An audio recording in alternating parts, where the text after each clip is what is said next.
going on, everybody? Welcome back to another Shiny Shuriken video. Today we've got a special treat. We are partnering up with my friend Bishmii, the coach of the New York Knickets. Why don't you say hi, Bishmii? Hey, what's going on, guys? Bishmii here. Yeah, as Max said, I'm the coach of the New York Knickets in the SRL Draft League. Yeah. Awesome. Yeah, we're going to do a quick little breakdown of our Week 1 matchups, chat a little bit about our teams and the power rankings, and then at the end, we're going to chat about our upcoming matchups for Week 2.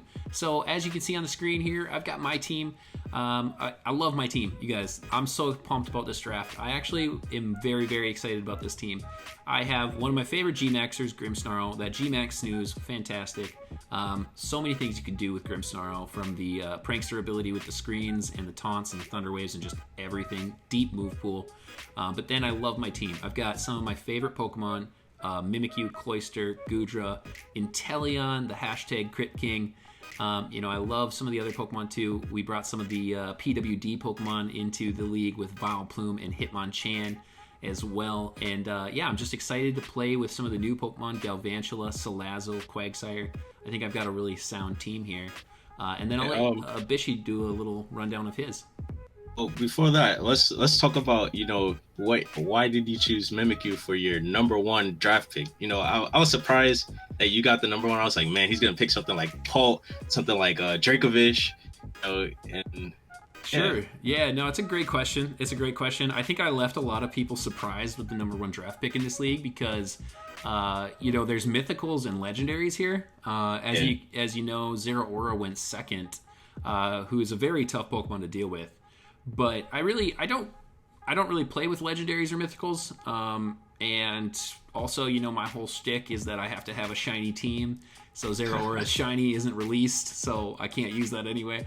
I like the challenge of utilizing Pokemon that are in the actual meta against the legendary and mythical teams, and seeing how well I can perform. Because if I take down legendary and mythical teams, I can walk into ranked and handle anything, I think. Mimikyu was the number 1 draft pick because I think there's so much potential to do with it. You mentioned Dracovish. And the thing about Mimikyu is it perfectly counters Dracovish.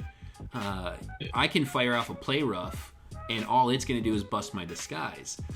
There's so much opportunity with Swords Dance setups and the variations on the move pools. I can flip over to a special attacker. I can be a physical attacker. I can actually run some Trick Room stuff.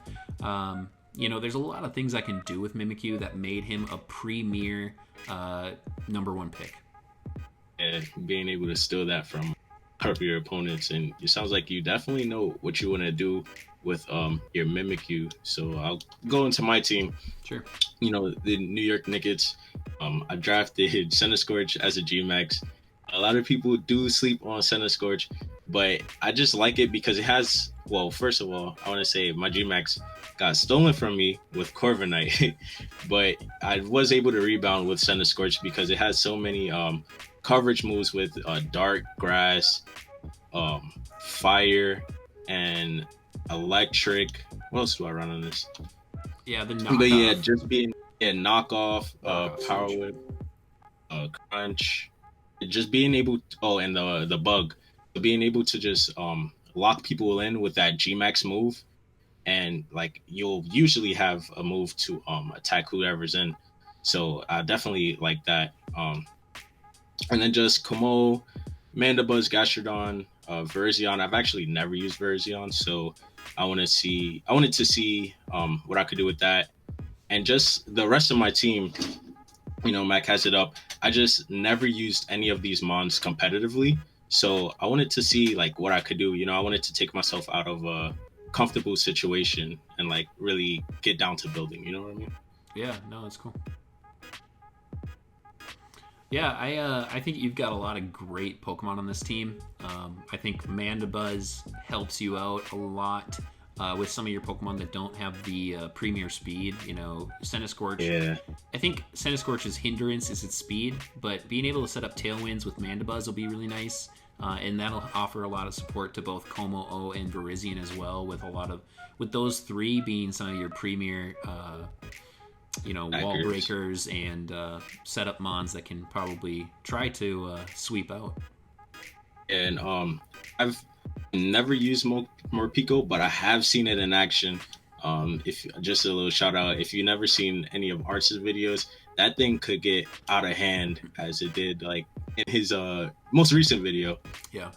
So yeah, I wanted to play around with that too.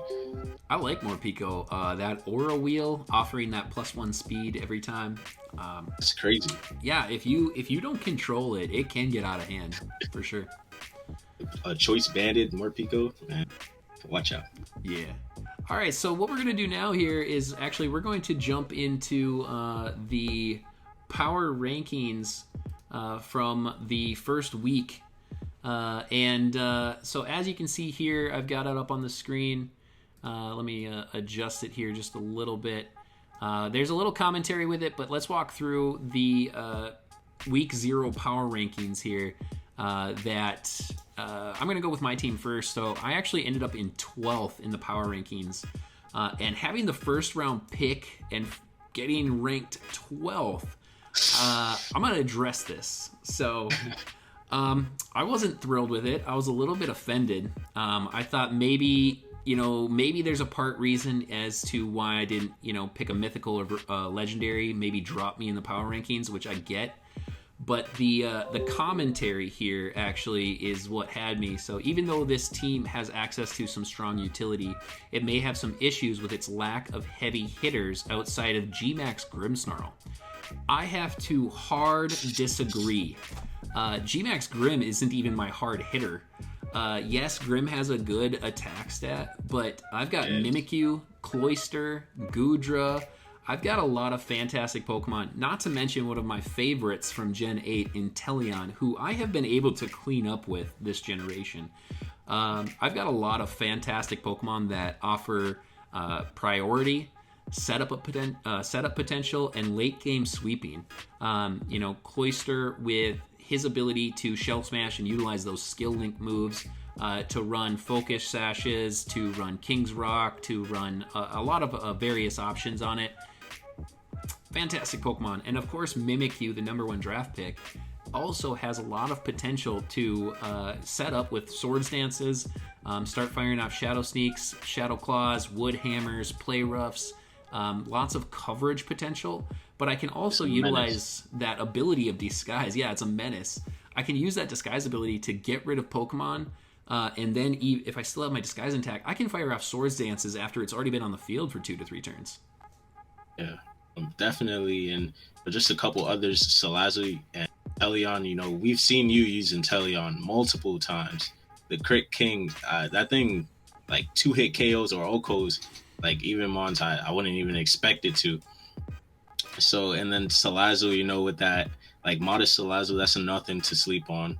And as we did see with your Hitmonchan, I'm just surprised, they ranked you so low. Not saying that you should have been like a top 5, but definitely the commentary did not match up what it said for your team. Nah, yeah, I mean, I don't I don't know where I would place myself. I haven't evaluated every team, whereas the person who maybe did this did. But yeah, I don't know if as you can see, I played the #1 power ranked team this week, and I thought I handled that team easily. I know I picked up a loss, but I think I was in a very commanding position, and really there was only one move that shocked me and really made the battle a little bit harder than it would have been. So I don't know. We'll see what week 1's power rankings turn out to be. But let's take a look at yours. We've got the New York Knickets coming in at number 7, and I'll just give this commentary a read, and then I'll let you chat about it, Bishmii.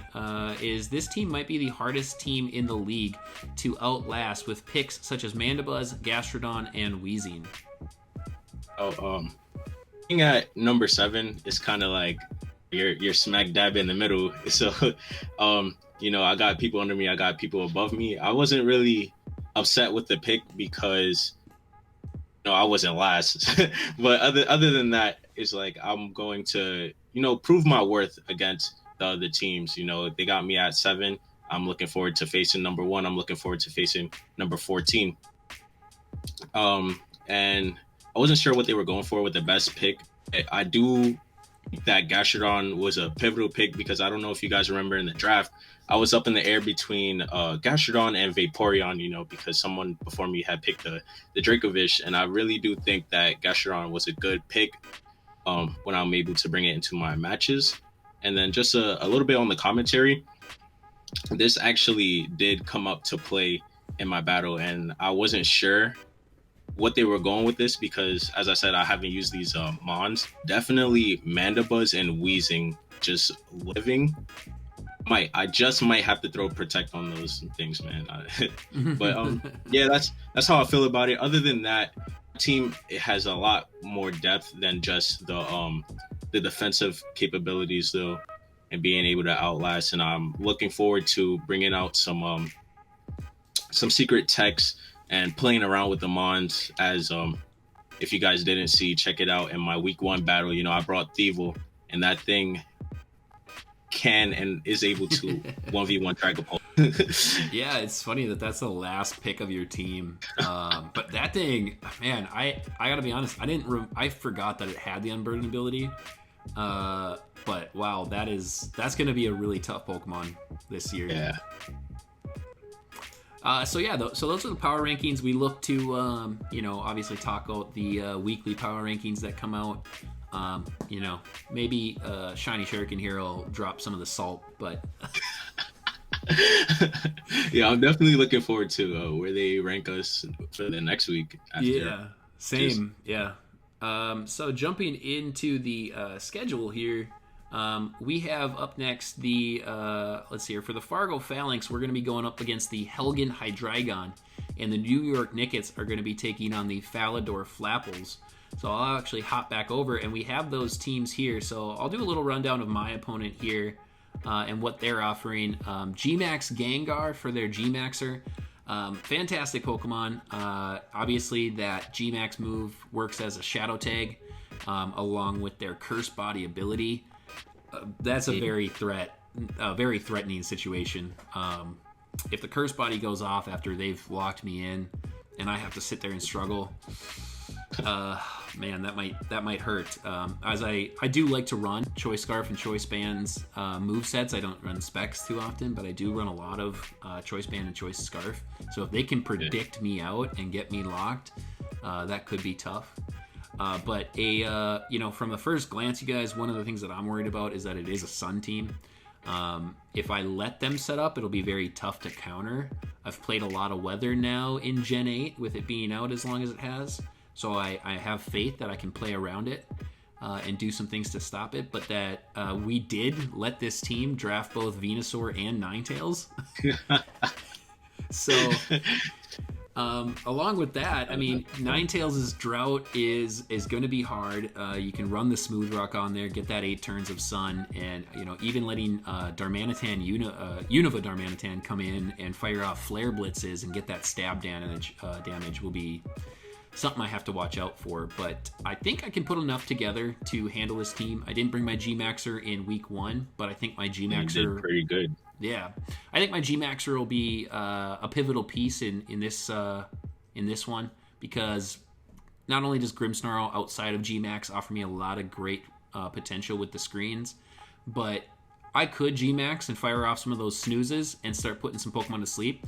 The great thing about snooze, which I think a lot of people don't really think about, is that you can actually kind of turn the battle around if the opponent doesn't want their Pokemon to fall asleep. Because you can keep firing it off and kind of try to force them to keep switching. They might be thinking that they're burning out your Gmax, but you're getting solid Gigantamax damage on every single one of those Pokemon. And it works like a yawn. But if they stay in, basically Grimmsnarl's in there to just attack. So, or I could switch out and get my momentum in my favor. So it'll be interesting to see how the battle unfolds and which way I can use it. Yeah, your Grimmsnarl definitely does really well against this team. I don't really see anything stopping it.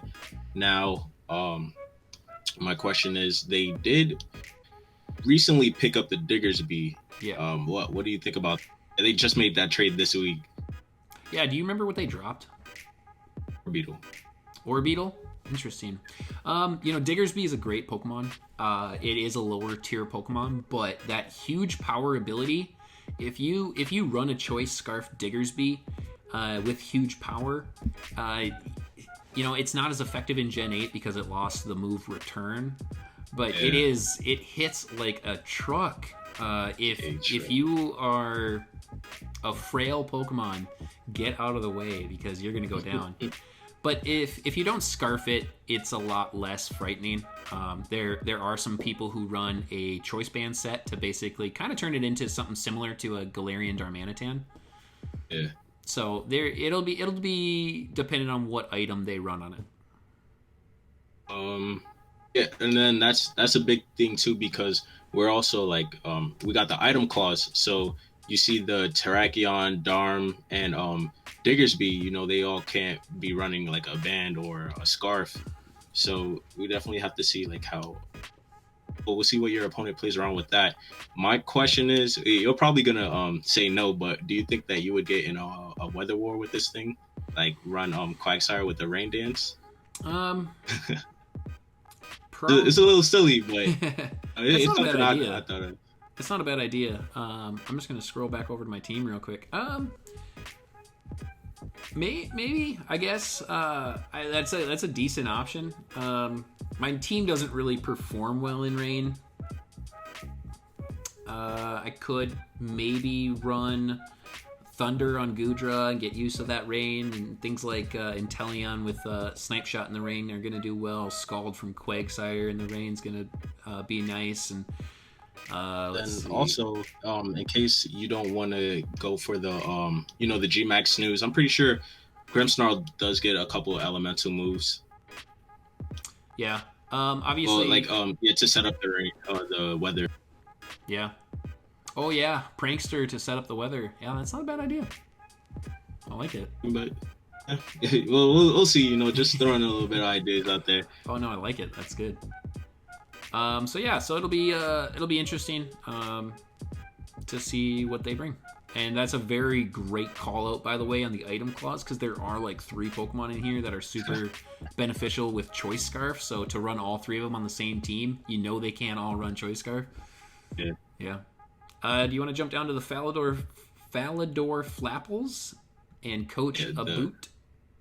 So here we got a boot with the Falador Flapples.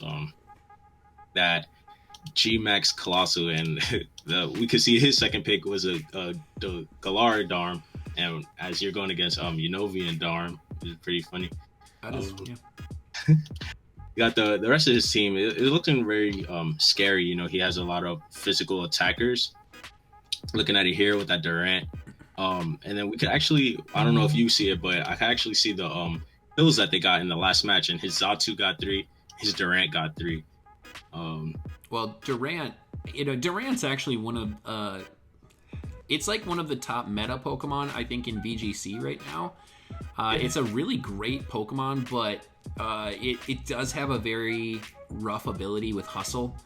It can be fast. It has decent defense and bulk that you could put into it, and then it gets that attack boost with just the accuracy drop. But yeah, it is a really good Pokemon if you don't check it really quick.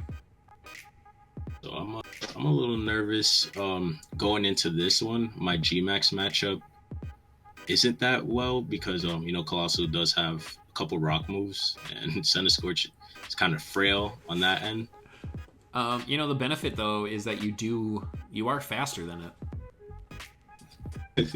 Okay, I did not check out my speed. Thanks that you say that though. Yeah, I mean, it depends. If they run the Steam Engine set though, one thing that's I've seen ran on Colossal a lot is a weakness policy Steam Engine. And basically they run some special and defensive bulk into it to walk in and get hit with that move, activate the weakness policy, activate the Steam Engine, and then it can be kind of scary.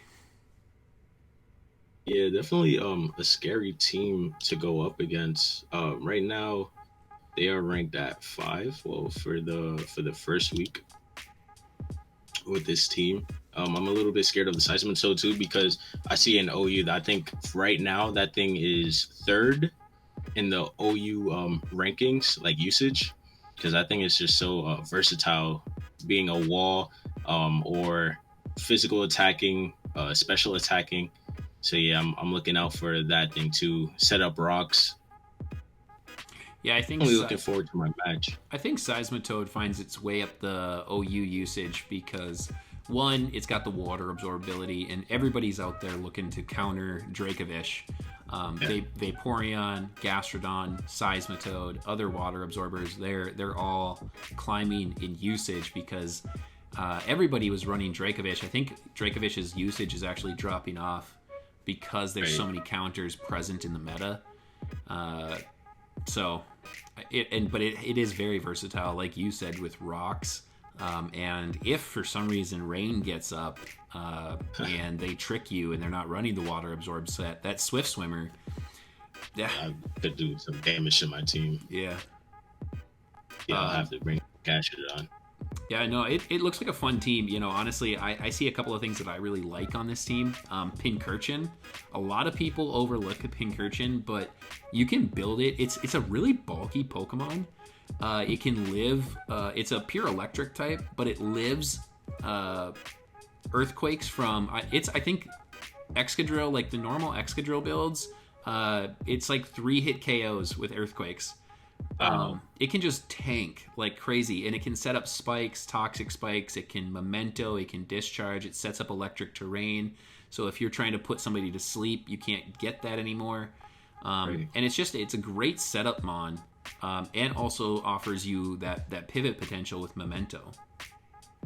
Yeah, I did. I know you got a lot of usage behind Pincurchin, so it's nice to hear a lot of backstory on it. Thanks. Yeah.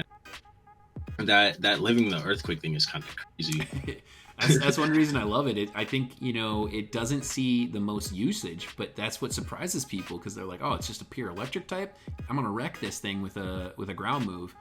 And nope, you're not. Because I'm gonna be able to get these toxic spikes up, and I know you love toxic spikes. You know the damage that can do. So.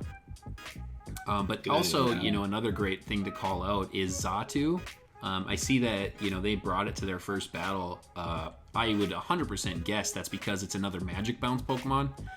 So it's automatically going to fling those entry level or those entry hazards back at you, and that's a great thing to be able to do with so many Pokemon that have access to entry hazards this generation. So, right. Because like you said, just bouncing back the entry hazards is big. I don't want to mess around with that, but we'll see if Weezing could do a little bit magic in that match with the neutralizing gas. Yeah, there you go. That's a good call out actually, because doesn't matter with Xatu. Maybe you can trick them into it. Maybe they bring in the Xatu, but then again, the Xatu also has the super effective Psychic on the Weezing. I don't understand that. Yeah. Actually, looking at it, Xatu is pretty good against my team. Other than like Morpeko, Scrafty, I'll definitely look out for that because my team has a big flying weakness. Looking at it now.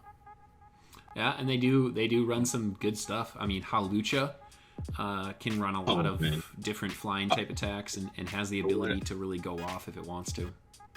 I just noticed at Pincurchin, Hawlucha set up electric terrain. There you go. If you guys don't know about the classic electric seed Hawlucha, Unburden again. There's another Unburden Pokemon. And Hawlucha, just a fantastic user of it in Gen 7 with Tapu Koko.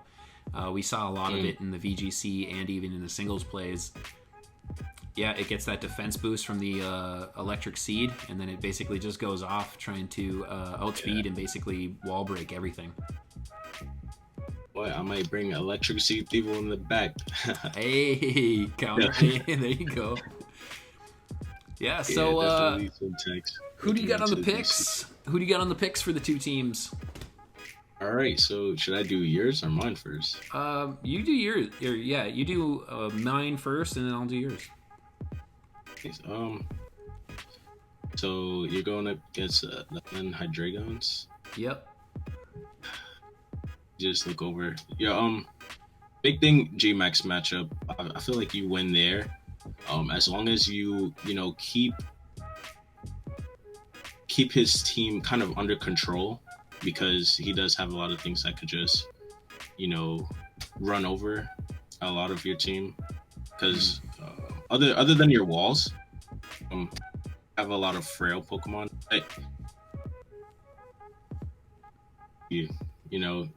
Being a little biased here, since it's literally only me and you, but I want to see you come back from being 0-1. Yeah. And definitely start your win streak here. Yeah, we're. It looks like we're both going to be 0-1. I see 6 deaths on here, so it'll be the battle of 0-1s looking for their first win. Yeah. I do also want to call out, I forgot to mention it too, Slurpuff can be a very dangerous Pokemon. Also another Unburden user. So you can run a lot of things on that. You can run the Belly Drum with a berry to activate the Unburden, and then you're set up. I have seen people run weakness policy because the Slurpuff in Gen 8 doesn't learn Belly Drum. But these aren't ranked battles, so they technically could. Of course, you can bring Pokemon from past generations, so we might see the Belly Drum Slurpuff coming. I think you're right. I think as long as I keep some of these things in check and stop them from setting up on me, there's a good chance for my team to go off here as well. And just definitely, once you see that Ninetales Venusaur, be ready for that, for a little sun antics. Yeah, it'll be interesting. But I don't know. It's hard not to be biased and want to pick myself. Yeah. But what do you see from the matchup? And you could, feel free to be honest. Like, other than that, like I did say, your team's kind of frail. Like a Life Orb Terrakion would definitely be scary because that thing hits like a truck. It could kind of check Cloyster, Galvantula if it has a rock move, Salazzle. Like the only thing that would really counter it is Mimikyu. Yep. And that's just something that I would be worried about. And then definitely, like I keep saying it, Firm in the Sun, like you said, a choice banded Flare Blitz in the Sun is like, I don't see anyone on your team who could really eat that up unless you bring Onyx. Yeah, maybe. Yeah, Onyx could probably take that one pretty well. But it does learn close combat, so unless it's already locked into Flare, I could switch in on the supposed Flare Blitz, but honestly, I don't really. Yeah, thinking about it, I don't really see a clear win con just yet, since I haven't done any true prep. So it's not really just an easy declare this is mine. It'll be a tough match. Well, yeah, most definitely. No, I don't see either of you, like, and then not to to be on your side a little bit, I do see Grimmsnarl, making a big impact on this match, and then also Mimikyu if you set up a Swords Dance. His team, it does have a little bit more bulk than yours with the Venusaur and the Bronzong. Right on that thing can, but I know Mimikyu gets like close combat, right? Drain Punch. Drain Punch, yeah. Oh yeah, Drain Punch would be pretty good there.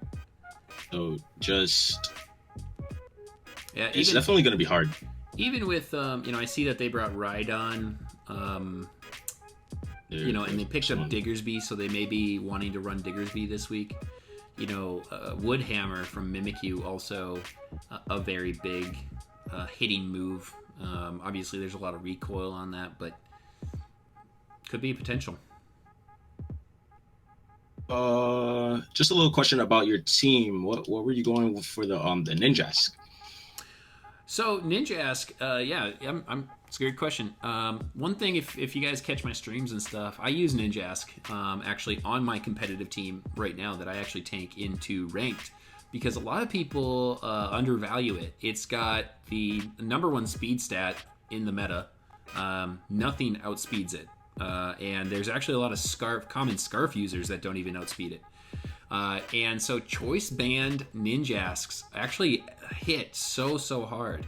It's got a good attack nature, a good attack base, and if you run an adamant Ninjask, it does a lot of damage. And you could just kind of pivot around. And it also, a lot of people don't like to run this kind of style, but it does offer you a free sack to get momentum back into your favor, because it's really just there to finish things up if it needs to. Actually, looking at the stats now, that has like 160 speed. I have never heard of anything like that. Yeah, a choice bandit Ninjas. That sounds scary, man. Yeah, yeah. I'd be sleeping on it, honestly. Its move pool is what hinders it. It does get a little bit of a kind of a crummy move pool. It doesn't even get a very good flying move. I think you got to pick between acrobatics and aerial ace, I believe. And but it's got a great stab move with leech life. Leech life getting that boost up to 80 and everything. I think in Gen 7 is when that happened. But then also having the pivot potential with U-turn. And then I've even ran some stuff with things like Metal Claw to surprise a lot of fairy users, because there's so many fairies in this meta. And you have that, I think, 30% chance of getting an attack boost from the Metal Claw.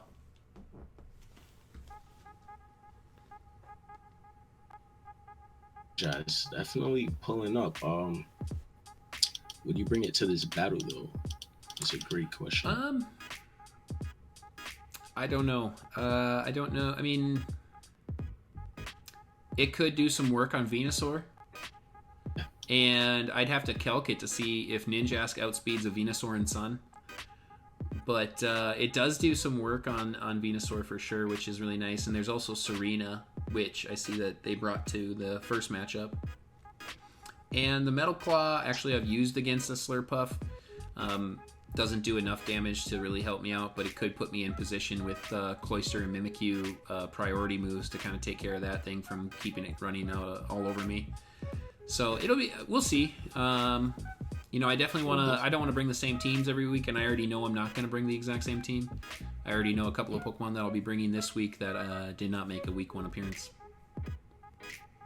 Actually, that G-Max. Yeah, the G-Max.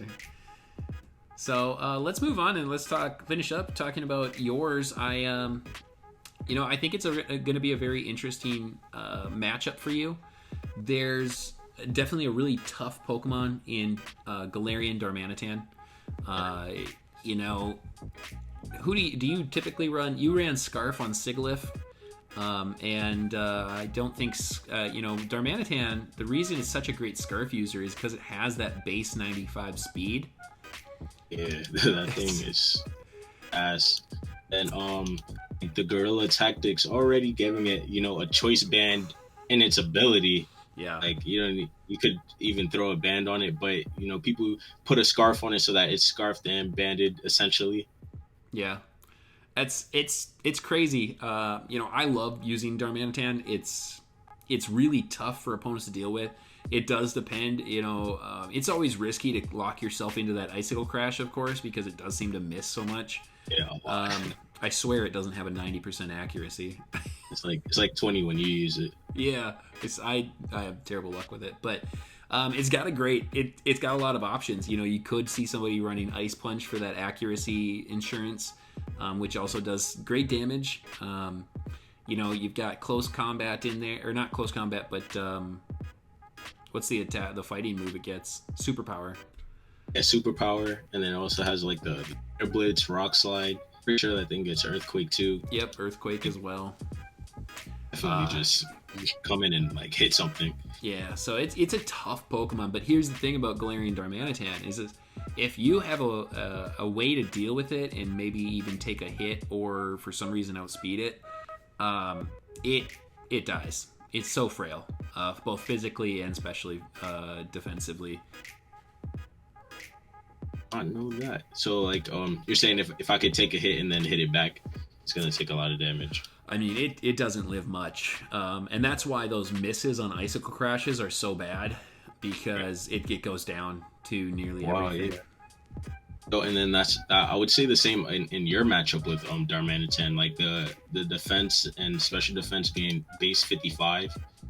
Like, yeah, it doesn't live a lot. Things. You know, and ice has a few weaknesses. You know, you've got that firefighting weakness, and your team does have some good access to that stuff. You know, just looking at it, obviously Como O. You know, it's not a great matchup, but if for some reason you predict an incoming or something like that, Verizion as well. Get off a Clinger's Soul or something like that. Or something to outspeed the Darm. Yeah. If you're outspeeding it, you know, maybe a Tailwind from Mandibuzz, because I don't think a +1, because Como O won't outspeed with a +1. It would have to be +2. Oh, okay. Because Como O's base speed's only like 75. It's kind of a slow Pokemon, which is really weird for a pseudo legendary. Right, I would not. Yeah, it's like it's 85, but it's still, you know, slower. You know, one of my favorite ways to deal with Galarian Darmanitan, Mach Punch from Hitmonchan. Yeah, that thing would KO it. It one-hit KOs, yeah. And I don't even have to be choice banded. Life Orb, Mach Punch with max attack, Hitmonchan. So maybe, I don't know, does Scrafty get a priority fighting move? Let's see. Actually, I have my team up now. My priority? No, it gets Fake Out, sadly. Yeah, it's another one where I can't just like clearly say you have the win. You know, right. I can't... you know, if we want to rock pick'ems, it's really, really tough. You know, Gastrodon can help out a lot in this matchup. Gastrodon does really, really well, I think, here. I see that too. Seismitoad, Pincurchin, and just being like a defensive wall for a lot of his physical attackers. Team. Yeah. You know, a Clear Smog Gastrodon would help out if Hawlucha starts setting up in front of you too. Yeah. Clear Smog doing some poison damage. I think it's like 50, base 50, and then it also clears the stats. Yeah, it's pretty good. Well, let's jump into the matchups, and we're going to give you a little breakdown of our week ones. So we're going to rock out with Bishmee's match first here, and I'll kick it over to him. So, yeah, here I led Weezing just to get my Toxic Spikes off, because I've seen in like other matches, they just so key, especially with this 20-minute timer. You know, you want to get as much damage on anything you can. As we see, he leads Ditto now. Because of my neutralizing gas, it doesn't allow the Ditto to transform. So, like, what did you think about that? I loved your lead off. I thought it was amazing. Just to get that neutralizing gas to stop the transform. I'm going to be honest, I didn't even know that would stop that. So that was new to me, and an amazing clutch lead. Yeah, like, I was surprised that Ditto didn't even transform. It was so weird seeing Ditto come in and not transform. The only thing I was a little bit scared of is if he just, you know, click transform there, because he would have been able to see my set. Sure. Yeah. I think that the switch is pretty easy to call there. Obviously, you know, you're taking a lot of damage on the first turn, and you don't know what the opponent's going to lead. Right. I like the switch with the T-Spikes play. You know, here, I don't know. I was thinking of switching because I wasn't sure if Torkoal got a ground move, but I decided to just stay in and Sludge Bomb it. Yeah, and that's great play with Torkoal's base special defense. Just I think it's like 65 or 70, so big damage as it comes off here. Yeah. Like the thing that I was worried about here was with his Stealth Rocks, because as you see, I'm not running heavy duty boots on my Center Scorch, so that thing's coming in on like 50. So I was like, damn. Yeah, that's going to be a rough one to come in on. Because I'm pretty sure you said that you run yours with boots, and I definitely will not make that mistake again. Yeah, that's how I typically run it. Same with Charizard too. If I don't run a spec set with Gmax, if it's a regular Charizard, I always run boots because we want to get that Pokemon in for free. Um, yeah, here he brings in Pikamuku. I don't know. I haven't used Pikamuku that much. I just know it like does a lot of it harasses your team. So I wanted to get the taunt off. I don't know. Do you know what this thing does? Oh yeah, I've got a lot of experience with Pikamuku, and the taunt play here is a perfect play. I think you played this thing perfectly. Getting that Sledge Bomb damage off is amazing. It can be a really annoying Pokemon if it's able to sit in front of you and just wall you. So yeah, it was a good play. And here, I don't know. He's looks like with my neutralizing gas, like he's kind of frazzled. So I'm just trying to get damage off on anything at this point. Yeah, the only thing I saw here on a couple of these switches, I think you had an opportunity to get a second layer of spikes, and the only thing that I think was missing from this wheezing was maybe a running Protect over Flamethrower. You even said it in the video. It would allow you a lot more longevity with the wheezing. Yeah, definitely, because like a lot of things would have just died to poison.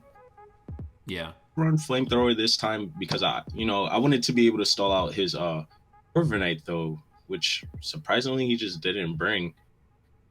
Yeah, and it absolutely tanks this facade here because, again, that neutralizing gas is just putting in work this week. Yeah, because I noticed that too in my video. I was like, wow, the Guts ability didn't even activate because of it. Yeah. Like you said here, I should have set up another layer. Definitely would have been good. Yeah, and even predicting the final play from Obstagoon, knowing that it was going to go down, another layer of spikes would have been good here too. I think that the toxic damage for some of the other Pokemon in the later part of the video would have been really nice for you. My opponent actually said he didn't bring his X because he didn't like the matchup. What do you think about like G-Max matchups? So, as you'll see in my video, I didn't run my G-Max either. It was actually a last-second decision. I think that the G-Maxers offer a lot of potential and let you tank some hits from some big Pokemon on your opponent's side. So, not bringing them always puts you at a disadvantage. And I'm surprised to see that he didn't bring a G-Max Corviknight with that Steel typing. Yeah, that's what I was a little confused about. So I understand why you ran the Flamethrower with Corviknight in mind. It would have definitely been doing a lot of damage. Yeah, that would have been really nice. Obviously, that special defense is a little bit less than the defense on that Corviknight. So yeah, absolutely understandable why you ran the Flamethrower. And then I think your team. Honestly, you had such a great team here to deal with this. This next play here, running the Roost, I really, really liked this one. When the Mandibuzz lived that, it was just kind of a perfect moment for you where I think you knew it was going to outlive the Dragapult. So for me, I would have probably predicted the switch and gone for something, or maybe even switched in something to start getting momentum for myself here. Right. I just like that chip on Dragapult because I really wanted to highlight Thievul. So I wanted it to come in and like kind of take out his team. Oh yeah. I went for the Roost, expected him to switch a little bit because I noticed that I knew Mandibuzz was gonna live another one. So yeah, I definitely prepped for the Dragapult and the Hatterene because those things are Goliaths if you let them do what they want. Yeah. I honestly, I was very surprised by the foul play damage on the Hatterene here. I know it hits neutrally, but with foul play playing off of speed and Hatterene usually being really slow, I was surprised to see that much damage. Yeah, me too. Now the Hatterene's at half, all because it came in on a foul play. Yeah, and that obviously turned out to be extremely beneficial for you, and allowed you to get this Thievul in. So. Yeah, because as I said in the video, I wanted Thievul has a burden ability, which I was just looking at it and I saw I got, and I'm pretty sure if you want to explain what that does. I think what is that? The Charty Berry. Yeah, it halves the damage, or it reduces the damage from a super effective move, and that unburden ability, once you drop your item, your speed is doubled. So this Thievul is very scary right here. Yeah, man. It's exactly what I wanted to do. Here, I honestly could have nasty potted and gone for the sweep. Yeah. But I just didn't get damage on anything because I noticed, like, for me personally, sometimes I might go for an attack that might not hit, or like protect or set up spikes or something, and it like puts me at a disadvantage. So I just wanted to get damage off on something. Well, I think, what really helped the Thievul thrive is the poison damage from T spikes on everything. The super effect, or the stab damage from Dark Pulse, really helping out with a lot of these plays. This play right here with the Hatterene switch in is very confusing to me. I don't really know why they did. It's a sack to maybe get momentum, I'm guessing. Yeah, I wasn't sure, switching between Pikamuku and Hatterene. I did talk to my it said he was trying to go off on a misplay. Let's see. He was hoping you would misplay? Yeah, he said like his plan was for Trick Room. So he decided to switch in Pikamuku, hoping I would switch in Weezing. The same turn he switched back to Hatterene, so he should get Trick Room up. It was a long shot, but he thought it was his only hope. It's kind of funny that he says that, because here is where I think I did see one misplay with not going for the stab Dark Pulse. It would have KO'd the Dragapult, and Thievul would have still been on the field to continue, I think, potentially sweeping the rest of the team. Yeah, man. And even, like you said, that stab would have definitely played a part. And even if, let's say Thievul didn't get the kill for whatever reason, it would have died to poison there. Yeah. And, here's where I kind of start playing a little sloppy, saying my part. Yeah, and it happens. I mean, we all, we're all trying to make decisions, fairly quickly, so we don't have matches that go to timer. But yeah, it was that Dark Pulse. I think the Dark Pulse would have KO'd and also had that chance for flinch. Yeah, that's what I definitely should have gone off of, also that flinch. Yeah, and picking Shadow Ball here and getting the Curse Body was just unfortunate luck. Man, I looked down to record the kill, and you see in this next play how that hinders me.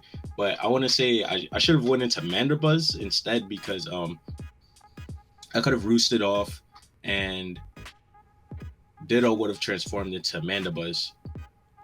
But I thought, considering that you had Centiskorch still in the bag, I thought it was very interesting that they went Ditto here and picked for Sigilyph. I'm sure that they wanted the Air Slash to maybe handle Centiskorch, but then again, I think I personally would have made Ditto transform into Centiskorch. Yeah, that would have been great, because I have so many coverage moves, or even when I and later you see me bring in Virizion and I start setting up, I feel like that would have been a great chance to bring in Ditto. Yeah. Yeah, as you see, I just struggle. I was so confused, man. I looked up. I was like, what just happened?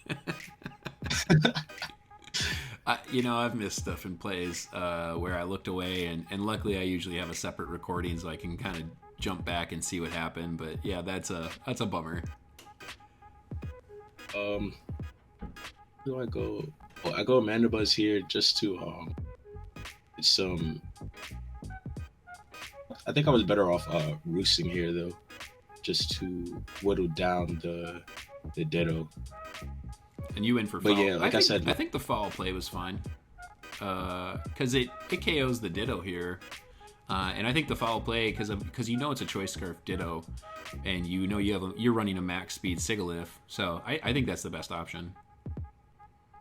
Yeah, just in case of any flinches too. I don't want to play around with that.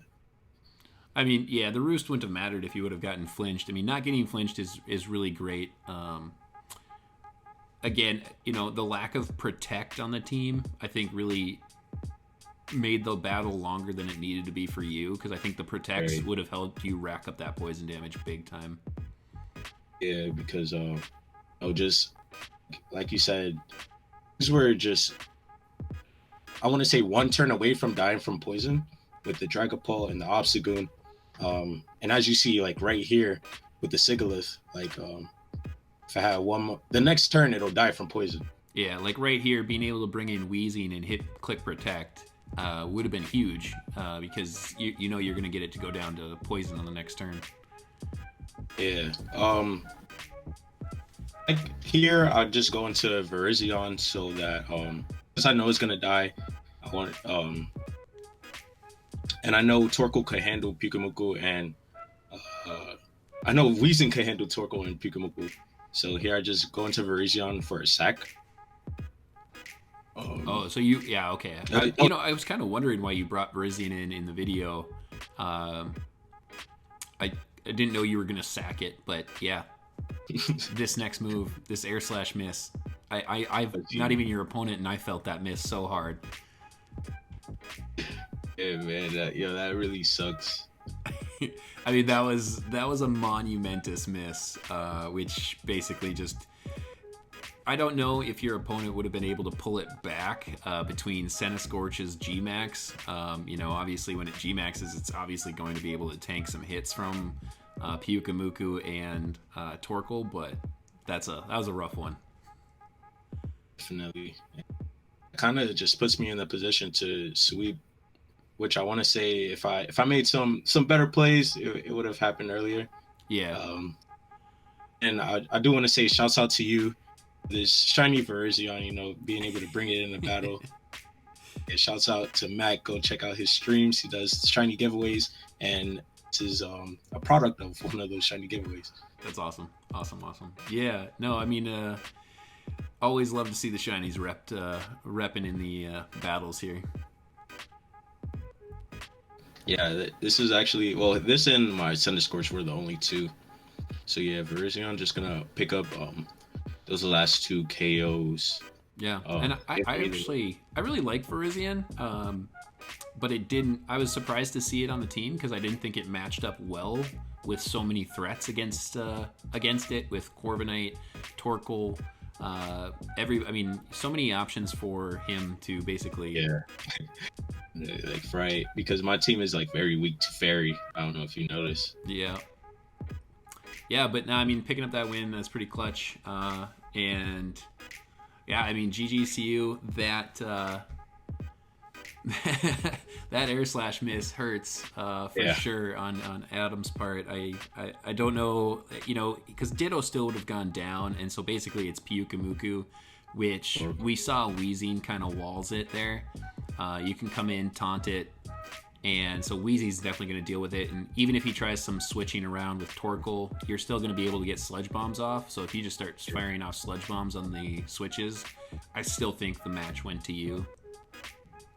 Yeah, I definitely want to say the turning point was at the beginning with the Wheezing, where wasn't kind of sure how to play around that, allowing me just to get damage and poison turns off on everything.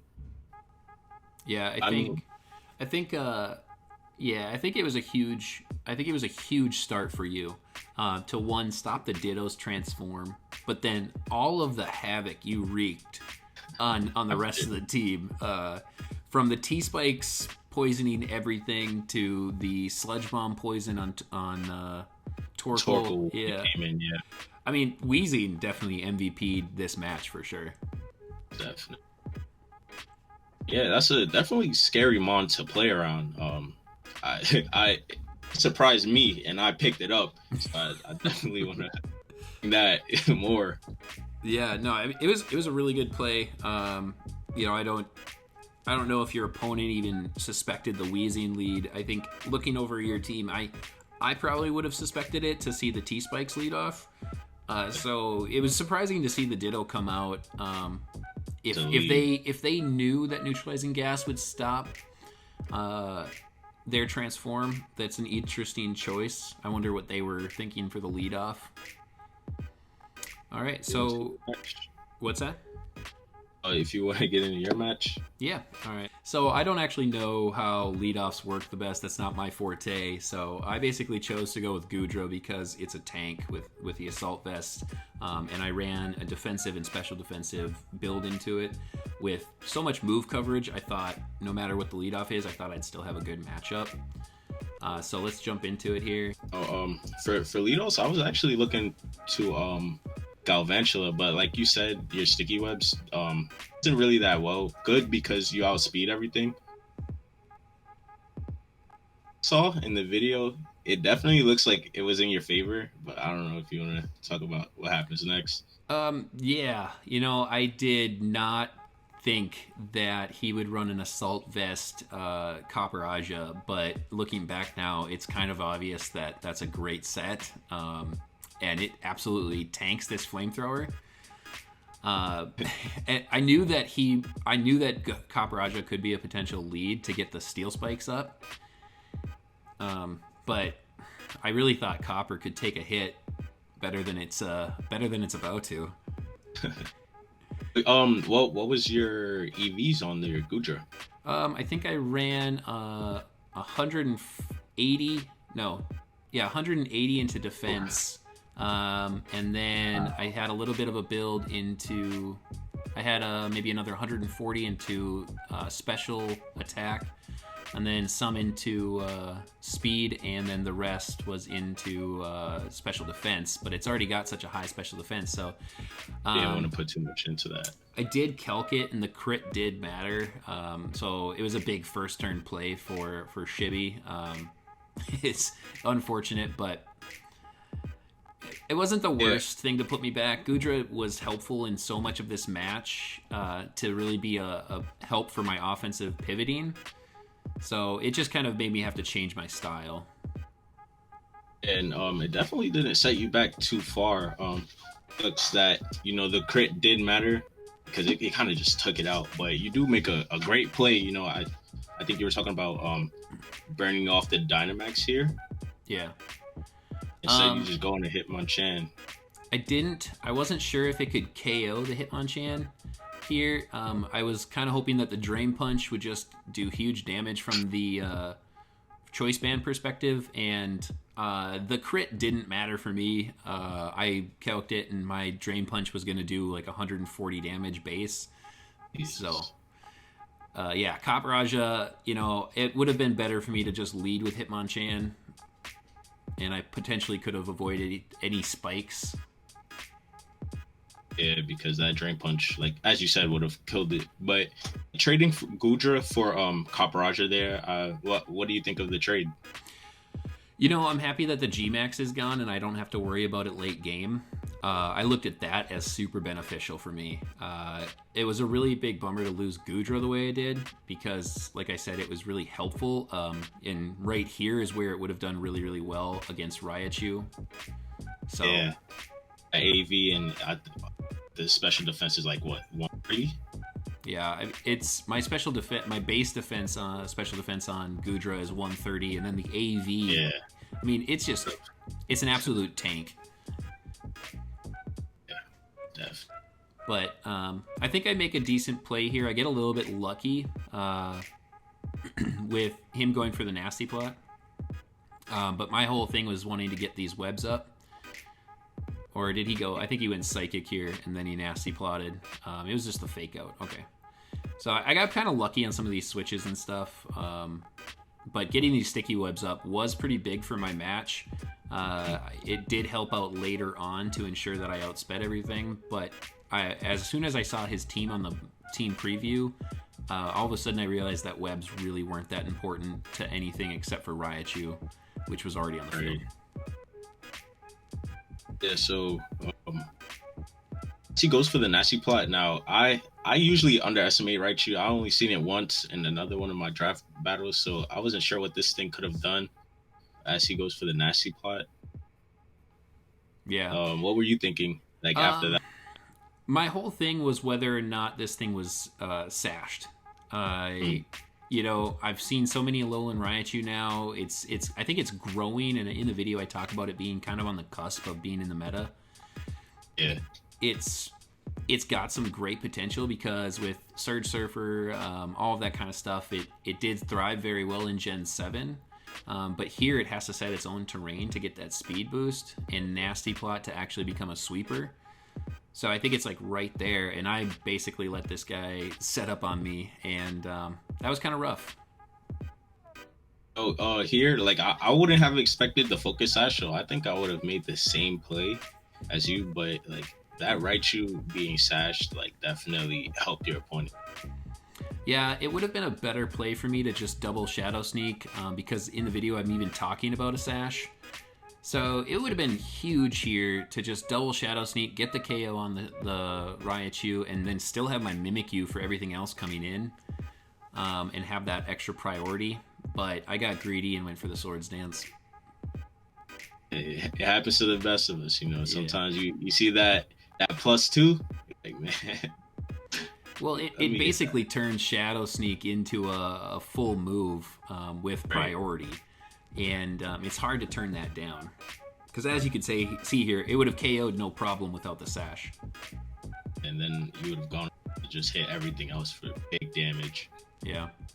And it would have helped me with chip damage on a lot of stuff. And the webs really, the reason that I drafted Galvantula was because I drafted Mimikyu, which has a good speed stat, but it's just short of being better than the meta.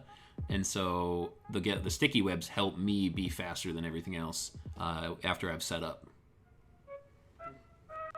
Could see that because now you don't even need to put that many EVs into speed. You could like throw some into HP to be living a little bit longer.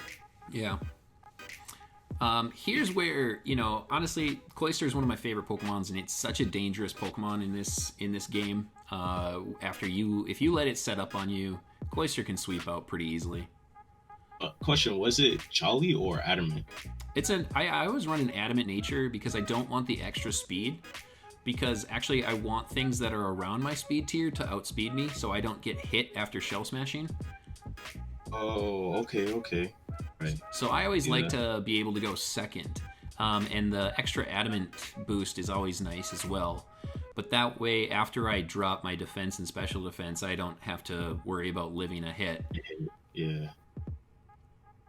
And then this was, when he brought out Shroom, I was really happy to see this play. I'm not sure why he went Shroom. Snorlax or Golisopod would have been better plays here, in my opinion. Because without a Shell Smash, this Icicle Spear KOs every time. I'm not sure if he knew about Skill Link or not, and the fact that I'm always going to get 5 off.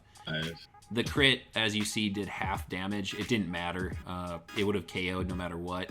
So I was happy to see that thing gone and not get spored.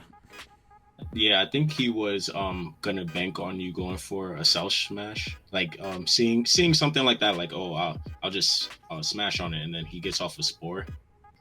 Yeah, and I can see that might be one of the reasons I picked up both Mimikyu and Cloyster, who are great setup Pokemon, is because I've played with them so much. I know I'm really good at picking when to use the Shell Smash and when not to, and usually better about picking the Swords Dance, but. Here is where I had a tough option. I basically took my full minute because I knew an Icicle Spear wasn't going to KO this Snorlax, and I didn't really want to try to rely on 2 to almost 3 Icicle Spears to try and get this KO and rely on that flinch chance because I run King's Rock on it. So this is where I basically took a long time to decide whether or not I should go for that boost.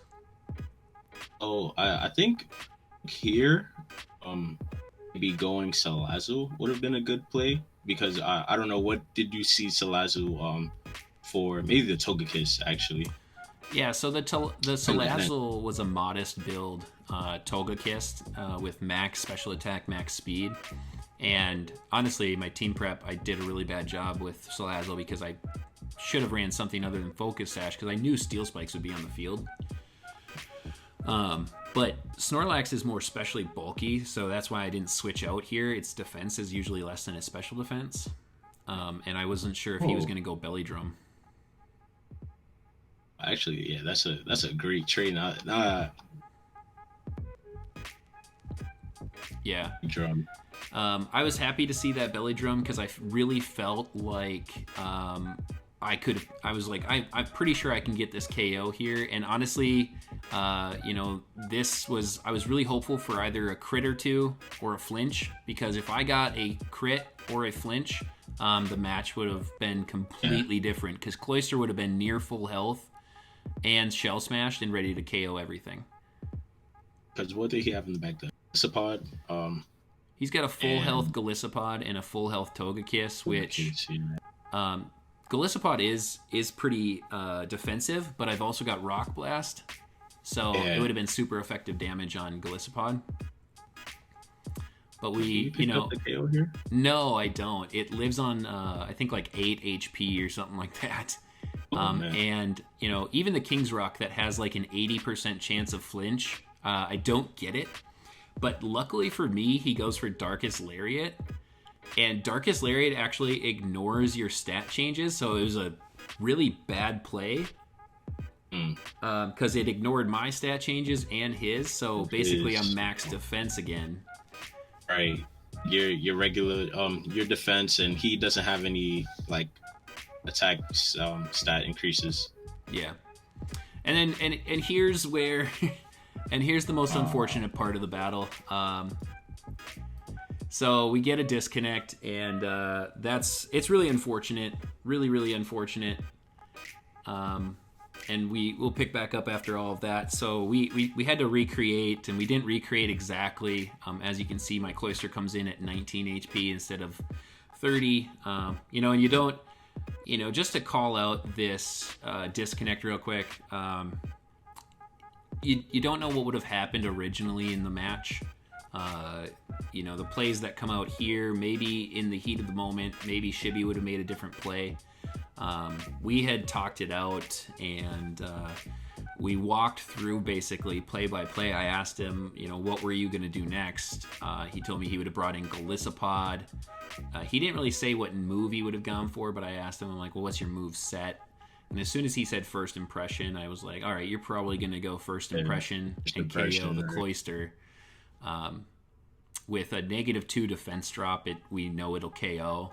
So I was like, well, I probably would have called that, and in my head at the time of the match, I 100% was ready to go just Ice Shard damage on the Gliscopod and let Cloyster go down. Damage.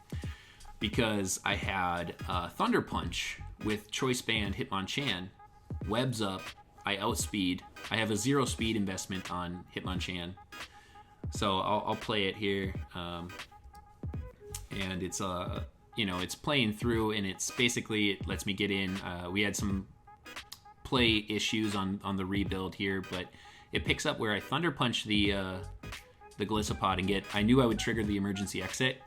And basically what I did with Hitmonchan was I put a full investment of special defense in to live either an Air Slash or a Dazzling Gleam from Togekiss. And so it all depended on this one move. Honestly, it came down to, I think I outplayed my opponent and put myself in a better position here. And whether or not, the Togekiss had a lot of special bulk, that's unfortunate, because I felt like if I could just get this move off on the Thunder Punch, I 100% win the battle, but I get flinched. And that hurt. You get to see it, man. Yeah. Yeah, that flinch, man. Like as you said, now that you say, your Hitmonchan's EVs, like that's really interesting that you ran like a 0 speed Hitmonchan so that you would be able to set up your webs, still be faster than the Gliscopod. Like anything that you needed it to be. That's a great prep on your part. Yeah. But yeah. That's sadly you get flinched here. Yeah. And here, if I would have let off differently, I wouldn't have the spikes and my sash would have still been intact. And maybe if I would have gone Sludge Wave instead of Sludge Bomb, I could have picked up this KO, because you can see this modest investment here nearly picks it up. And maybe if I would have been a Sludge Wave instead of Sludge Bomb, and actually I just realized I don't, it's not modest, it's neutral nature. I didn't have a mint for it at the time. So basically we lose there. Really unfortunate, because the disconnect just really puts an asterisk on the battle. Yeah. So, it's what can you do? Basically, I'm looking to rebound next week. We talked about the power rankings, and I really felt like that was a bad call. I don't actually know who made the power rankings, but I'll be honest. I was a little salty on the comments of that I didn't have any heavy hitters, being that I've got both Mimikyu and Cloyster, as well as Gudra, who has a special attack over, I think it's like 115 or something like that. So definitely got to see what they do this week. After your video, like after showing off, how hard your Pokemon can hit. After, like, I want to put a definite emphasis on Hitmonchan Okoing. Well, not Okoing, but coming in and hitting that Copper-Raja, man. That has a lot of HP. That's a hard hit, if I'd say, in my book. Yeah, that was Hitmonchan definitely was a pivotal piece of the team this week. And really, I thought I prepped it really, really well. I wasn't sure if it would come down to a 1v1 against Togekiss, but then when it ended up actually coming down to it, I was really surprised and happy to know that I put the build into it. Okay, guys, so those are the team breakdowns, the match breakdowns from week 1, and our look at week 2, along with that little clip for the power rankings review. We're actually going to be teaming up every week for this. So you guys, I have linked Bishmee's channel down in the details. I need you guys to please, please, please go check out Bishmee's channel and show some love and drop that sub. You guys, Bishmee's putting out a lot of great content, just like the rest of us over here in Creator Haven. You guys, show the love to the other content creators. Arts, myself, Bishmii, we're all putting out so much good Pokemon content, as well as actually Moongus. Sorry for that. So make sure you guys jump over. We are going to be bouncing back and forth on the week. So week 1 is over here on my channel. Week 2, our analysis is going to be over on Bishmee's channel, and continuing on from there, we'll bounce back and forth. So you guys make sure you show that love and drop that sub on Bishmii as well. If you are new here, make sure you drop that sub and click that like on this video. It's a little bit of a longer video, but these are these analysis videos. You guys can learn a lot from them. We enjoy them, and they're good ways to look ahead. Anything you want to add, Bishmii?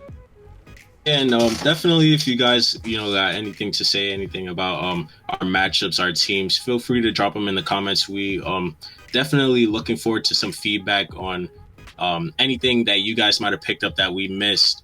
And be sure to look out for more Pokemon Draft League content from me, teaming up with guys like Mac, Stacy, and Brandon. Yeah. So yeah. All right, yeah, cool. So thank you guys very much for hanging out with us today.